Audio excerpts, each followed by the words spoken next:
یہ ہم اس لیے بتا رہے ہیں تاکہ تم پر حقیقت واضح کرے۔ ہم جس نطفے کو چاہتے ہیں ایک وقت خاص تک رحموں میں ٹھہرائے رکھتے ہیں، پھر تم کو ایک بچے کی صورت میں نکال لاتے ہیں، پھر تمہیں پرورش کرتے ہیں تاکہ تم اپنی جوانی کو پہنچو، اور تم میں سے کوئی پہلے ہی واپس بلا لیا جاتا ہے اور کوئی بدترین عمر کی طرف پھیر دیا جاتا ہے، تاکہ سب کچھ جاننے کے بعد پھر کچھ نہ جانے۔ اب یہ جو اللہ تعالیٰ ایک بچے کا جو ماں کے جسم کے اندر اس کے سٹیجز سے بتا رہے ہیں، اسی لیے کہتے ہیں کہ سائنس قرآن سے نکلی ہے۔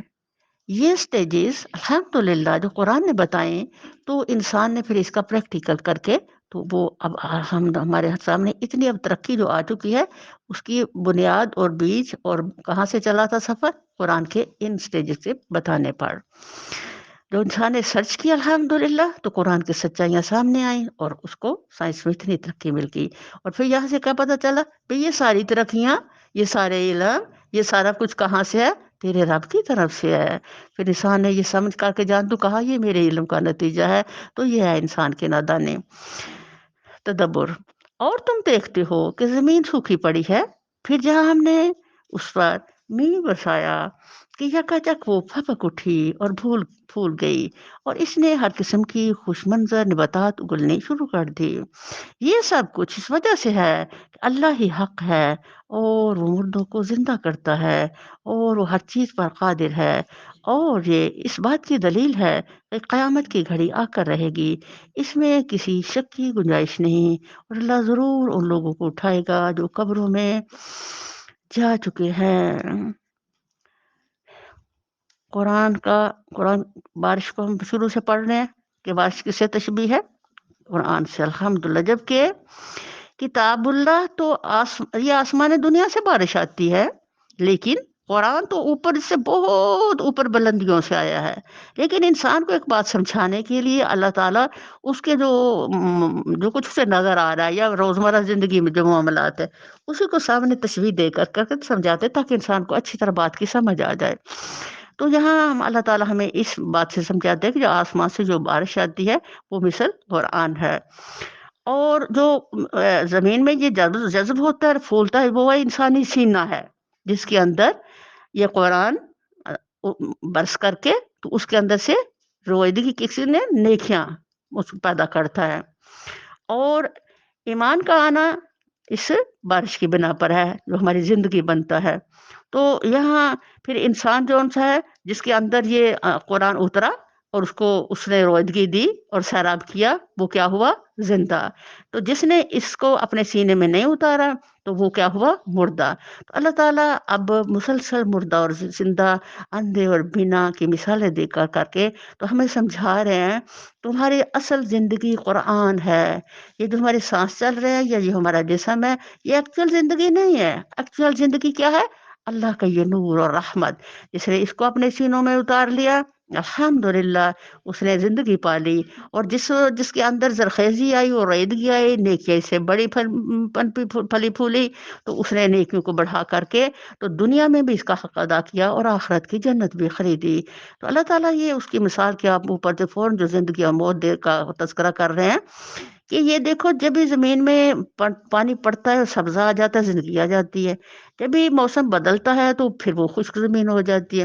تو یہ ہر روز کا تمہاری زندگی کے اندر جو تجربہ ہے وہ ثابت کر رہا ہے کہ موت زندگی لازم و ملزوم ہے، اور اللہ نے اتنی چیزوں کے جوڑے جوڑے بنا کر کے قرآن میں بتائے، ہر چیز کا جوڑا ہے دنیا میں سوائے تیرے رحمان رب کے، تو اسی طرح زندگی کا جوڑا موت ہے، اور وہ ضرور آنی ہے۔ تو اے بندے، تو اس کتاب اللہ سے جڑ کر کے اپنے آپ کو ایک زرخیز اور زندہ انسان بنا لے۔ یہ اللہ تعالیٰ کا ہماری طرف ایک بڑا عمیق پیغام ہے۔ بعض اور لوگ ایسے ہیں جو کسی علم اور ہدایت اور روشنی بخشنے والی کتاب کے بغیر گردن اکڑائے ہوئے خدا کے بارے میں جھگڑتے ہیں تاکہ لوگوں کو راہ خدا سے بھٹکا دے۔ ایسے شخص کے لیے دنیا میں رسوائی ہے، اور قیامت کے روز اس کو ہم آگ کے عذاب کا مزہ چکھائیں گے۔ یہ ہے تیرا وہ مستقبل جو تیرے اپنے ہاتھوں نے تیرے لیے تیار کیا ہے، اور ورنہ اللہ اپنے بندوں پر ظلم کرنے والا نہیں ہے۔ اب یہ دیکھو بدبختی انسان کی کہ تو نے اللہ کے کلام کو، اللہ کے سنور رحمت کو مانا نہیں مانا، یہ ایک اپنا پہلو ہے، لیکن یہ کہ دوسروں کو اللہ کے راستے سے روکنا، یہ تو اتنا ظالمانہ بیہیویئر ہے۔ اب یہ دیکھا، ہم کبھی صدیوں پہلے نہ جائیں، ابھی آج ہی دیکھ لیں، آج بھی اللہ کے راستے سے روکنے کے لیے کافر کتنی ظالمانہ رویے اختیار کر رہا ہے۔ ایسی ایسی فلمیں، ایسے ایسے ڈرامے، ایسی ایسی گیمیں، ایسے ایسے اوف پٹانگ کو دکھانے ایسے مسلمانوں کے آگے لاکھ رہا ہے تاکہ کوئی مسلمان نہ رہے، نام کا رہ جائے لیکن اس کے اندر روحانیت نہ رہے۔ جب بھی ہم دوسرے شغلوں میں ہر وقت اس مشاغل میں پڑے رہیں گے تو ہمارے پاس قرآن کا ٹائم ہی نہیں ہوگا۔ تو وہی ہم نے پڑھا کہ اگر میرے سینے کے اندر سپیس ہی نہیں رہی نیکی کے داخل ہونے، میں نے گد سے ہی سارا اپنا اندر بھر لیا، تو پھر یہ میری بڑی بدبختی ہے۔ تو ہمیں اپنے آپ کو، اپنے سینوں کو صاف رکھنا ہے تاکہ قرآن جب ہم پڑھیں تو الحمدللہ اس کو اس میں جگہ ملے، اور اس کے اندر وہ جو اللہ کا مقصود ہے، مقصود رویدگی نیکیوں کی، وہ ہمارے اندر پیدا ہو۔ الحمدللہ ہم خود بھی بہترین مسلم بنے اور دوسروں کے لیے بھی محنت کرنے والے بن جائیں۔ تدبر، اور لوگوں میں کوئی ایسا ہے جو کنارے پر رہ کر اللہ کی بندگی کرتا ہے؟ ہائے ہائے، اگر فائدہ ہوا تو مطمئن ہو گیا، اور جو کوئی مصیبت آ گئی تو الٹا پھر گیا، اس کی دنیا بھی گئی اور آخرت بھی۔ یہ ہے سری خسارہ۔ اللہ اکبر کبیرہ۔ اب یہ ہے منافق۔ اب منافق کو باہر سے تو نہیں آتا، منافق مسلمانوں کے اندر ہی ہوتا ہے۔ پیچھے ہم نے کیا پڑھا تھا کہ اللہ کی طوفانی بارش نے سیلاب بنا دیا اور سیلاب سے مکہ پورا کلیئر ہو گیا، اور وہاں یا مسلم یا کافر رہ گیا۔ آخر میں اللہ کہتے ہیں میں بہا لے گیا ان کو، یعنی کافروں کو مٹا دیا اور مکہ رہ گیا صرف مسلمانوں کے لیے۔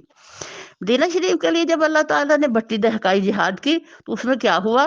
منافقین علیحدہ کر دیے گئے، اور کافر تو تھا ہی نہیں کوئی بھی، ظاہر کتاب یہود تھے، وہ بھی منافق تھے، اور مسلمانوں کو بھی اتنی شدید و بھٹی دہکائی کہ مسلمانوں کے جو درجات تھے، سونے جو تھے علیحدہ کر دیے گئے، جو دھات اللہ لفظ استعمال کیا کہ یہ کانٹے چمچے جن چیزوں سے بنتے ہیں وہ اس کیٹیگری کے لوگ، وہ بھی تو مفید ہی ہوتے ہیں، تو وہ علیحدہ کر دیے۔ وہاں اللہ تعالیٰ نے یہ بتایا، تو اس کا مسلسل قرآن حکیم میں ان کا سفر ہمارے ساتھ چلے گا، کیوں؟ یہ ہمیشہ ہمارے ساتھ ہی رہیں گے۔ اللہ فرما رہے ہیں کہ یہ لوگ جو کنارے پر کنارے پر رہ کر زندگی گزارتے ہیں، یہ گھاٹے کا سودا کرتے ہیں۔ یہاں سے ہمارے لیے کیا پیغام ہے؟ ہمیں کبھی بھی مسلمانی کے بعد، لا الہ الا اللہ کے بعد کنارے پر رہ کے نہیں جینا، بلکہ اسلام کے درمیان میں رہ کے جینا ہے۔ وَاعْتَصِمُوا بِحَبْلِ اللَّهِ جَمِيعًا وَلَا تَفَرَّقُوا، مضبوطی سے کتاب اللہ کو پکڑ کر کے، تو ہمیں اپنی زندگی کے پورے دائرہ کار کے اندر رہ کر کے تو بہترین طریقے سے ایسی زندگی گزارنی ہے جو خود اپنے لیے بھی نفع اور دوسروں کے لیے بھی نفع بخش ہو۔ تو یہاں اللہ تعالیٰ ہمارے لیے ایک پیغام دے رہا ہے کہ کبھی بھی تم اگر سچے مسلم ہو تو تم کو ابن الوقت نہیں ہونا، صرف اپنے فائدہ کا خیال نہیں کرنا، بلکہ دوسروں کے فائدے کے لیے جینا ہے، اور یہی سچے مسلم کی نشانی ہے۔ اور مسلم اور منافق کا فرق کرنے والے کہ جو سچا مسلم ہوتا ہے وہ دوسروں کے لیے ہر وقت خیر خواہی کا متلاشی ہوتا ہے، ہمدردی کرتا ہے، محبت کرتا ہے، دوسرے کے دکھ کو اپنا دکھ سمجھتا ہے، جیسے تیسے چاہے اس کی ہیلپ کرنا چاہتا ہے۔ لیکن منافق جو ہے وہ ہر وقت موقع کی تلاش میں خود غرض ہوتا ہے، کبھی بھی دوسرے کا نفع نہیں سوچتا بلکہ اپنے ہی نفعوں میں پڑا رہتا ہے۔ تو یہ دو متفرق چیزیں جو ہیں اللہ تعالیٰ مثالوں سے ہمیں بتا اور سمجھا رہے ہیں کہ یہ ایک مثال ہے تمہارے سامنے، کس کی؟ منافق کی۔ تو تم نے کبھی بھی منافق والی کوئی حرکت نہیں کرنی، بلکہ سچے مومن والی وہ سارا کچھ کرنا جو اللہ تعالیٰ کا پسندیدہ ہے۔ پھر وہ اللہ کو چھوڑ کر ان کو پکارتا ہے جو نہ اس کو نقصان پہنچا سکتے ہیں نہ فائدہ۔ یہ ہے گمراہی کی انتہا۔ وہ ان کو پکارتا ہے جن کا نقصان ان کے نفع سے قریب تر ہے، بدترین ہے اس کا مولا اور بدترین ہے اس کا رفیق۔ اس کے برعکس اللہ ان لوگوں کو جو ایمان لائے اور جنہوں نے نیک عمل کیے، یقیناً ایسی جنتوں میں داخل کرے گا جن کے نیچے نہریں بہہ رہی ہوں گی۔ اللہ کرتا ہے جو کچھ چاہتا ہے۔ وہ جو شخص یہ گمان رکھتا ہو کہ اللہ دنیا اور آخرت میں اس کی کوئی مدد نہ کرے گا، اسے چاہیے کہ ایک رسی کے ذریعے آسمان تک پہنچ کر شگاف لگائے، پھر دیکھ لے کہ آیا اس کی تدبیر کسی ایسی چیز کو رد کر سکتی ہے جو اس کو ناگوار ہو۔ اب اللہ تعالیٰ جو ان سے کافر ہیں یا جو ان سے منافق ہیں، ان کی مختلف کیٹیگریز کا ہمیں علم دے رہے ہیں۔ جیسے مسلمانوں کی بھی تو کیٹیگری ہے نا بھائی، کوئی سونے جیسا ہے، کوئی چاندی جیسا ہے، اور کوئی ایسا ہے درمیانہ سا ہے، کوئی کم کا۔ تو اسی طرح ان جو منافقین ہیں ان کے بھی مختلف کیٹیگریز ہیں۔ ایسی ہی کھلی کھلی باتوں کے ساتھ ہم نے اس قرآن کو نازل کیا ہے، اور ہدایت اللہ جسے چاہتا ہے دیتا ہے۔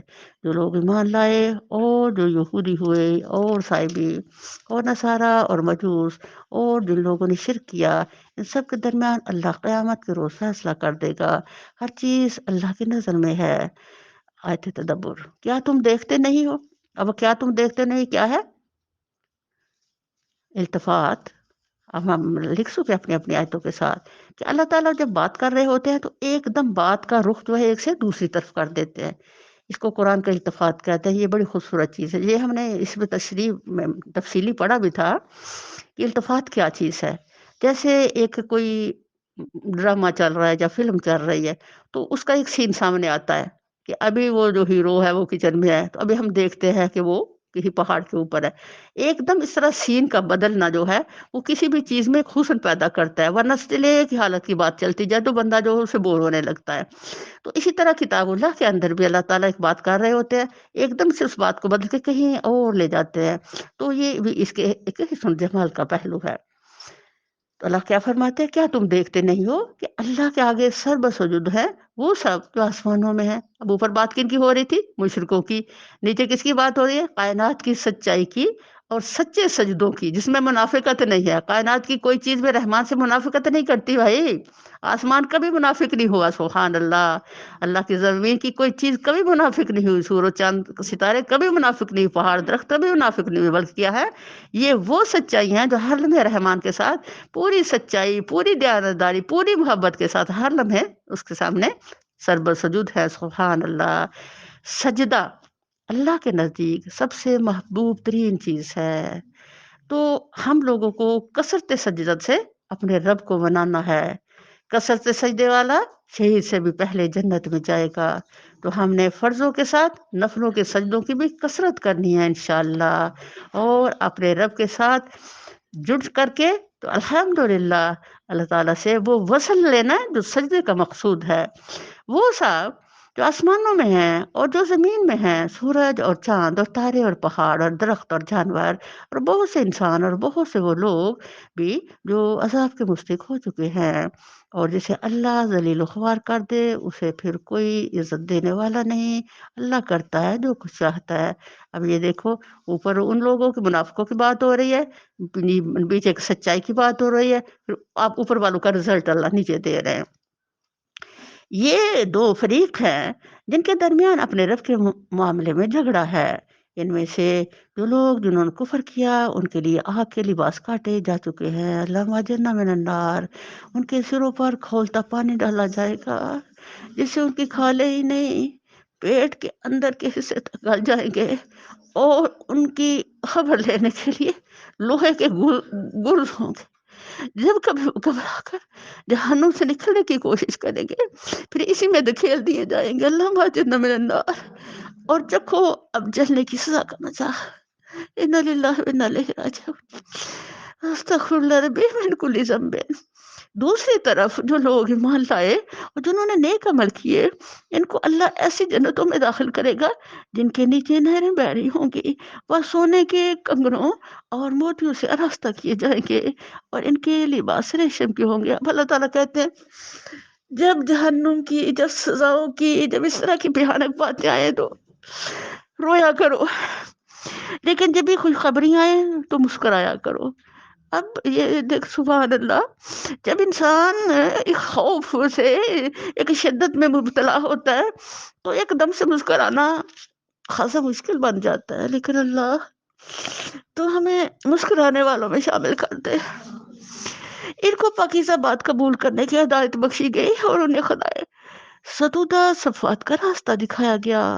جن لوگوں نے کفر کیا اور جو آج اللہ کے راستے سے روک رہے ہیں اور اس مسجد حرام کی زیارت میں مانے ہیں جسے ہم نے سب لوگوں کے لیے بنایا ہے، جس میں مقامی باشندوں اور باہر سے آنے والوں کے حقوق برابر ہیں، ان کی روش یقیناً سزا کی مستحق ہے۔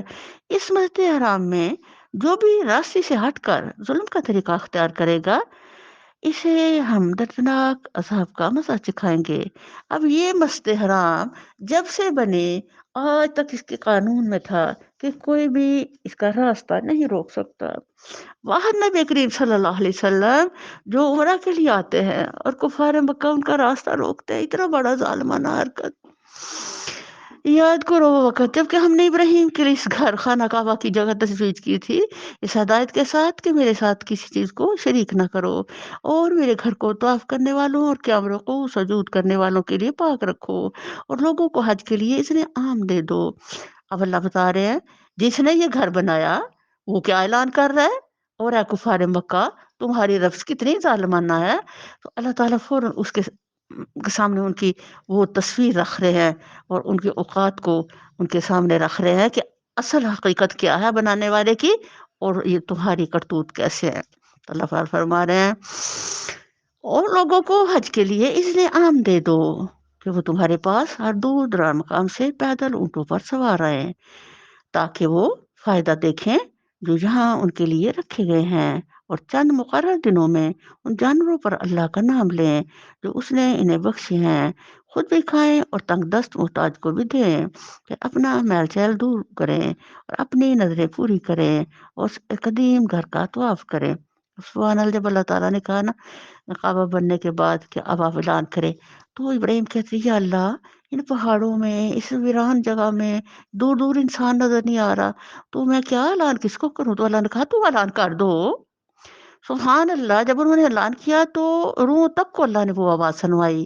یہ اسی آواز کی برکت ہے آج کہ دنیا دھڑا دھڑ کعبے کی طرف بھاگی جا رہی ہے دور دراز سے۔ سبحان اللہ، میرے رب نے ابراہیم علیہ السلام کی دعاؤں کو کیسے قبول فرمایا، اور بعد میں جو متولی بنے ان کی بدبختی اوپر اللہ نے ڈال دی۔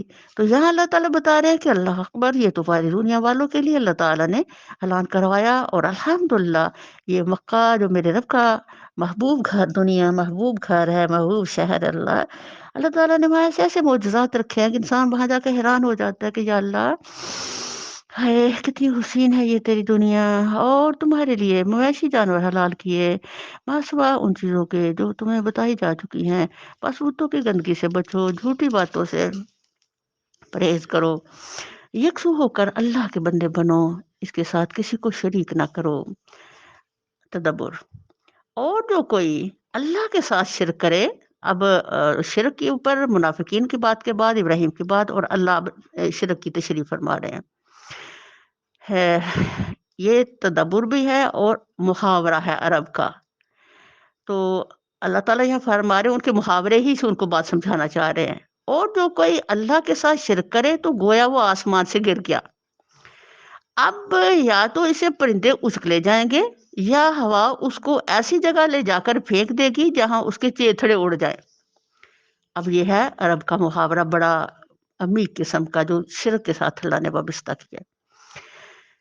ایک مشرک نے قرآن حکیم کو پڑھنا شروع کیا اور کرٹیسائز شروع کی اس پہ، تو وہ اپنی مختلف قسم کی ذہن کی گندگی نکالتا ہے کہ مجھے تو اس کا کتاب میں کوئی بیلنس نظر نہیں آیا، بات شروع ہوتی ہے پوری نہیں ہوتی، اور شروع سے کرتا کرتا جب یہاں پہنچتا ہے نا تو کہتا ہے لو جی پہلے ہی مجھے سمجھ نہیں آ رہی تھی کہ کیا کہہ رہا ہے۔ یہ ایک اور نئی بات قرآن نے کر ڈالی کہ آسمان سے گرا پرندوں نے چکلا، بھائی کبھی کبھی بندہ کوئی آسمان سے بھی گرا ہے اور کبھی پرندوں نے بھی اس کو نوچا ہے اور یہ ہوائیں اسے اڑا لے گئی، بالکل ہی سمجھ میں نہیں آ رہی بات۔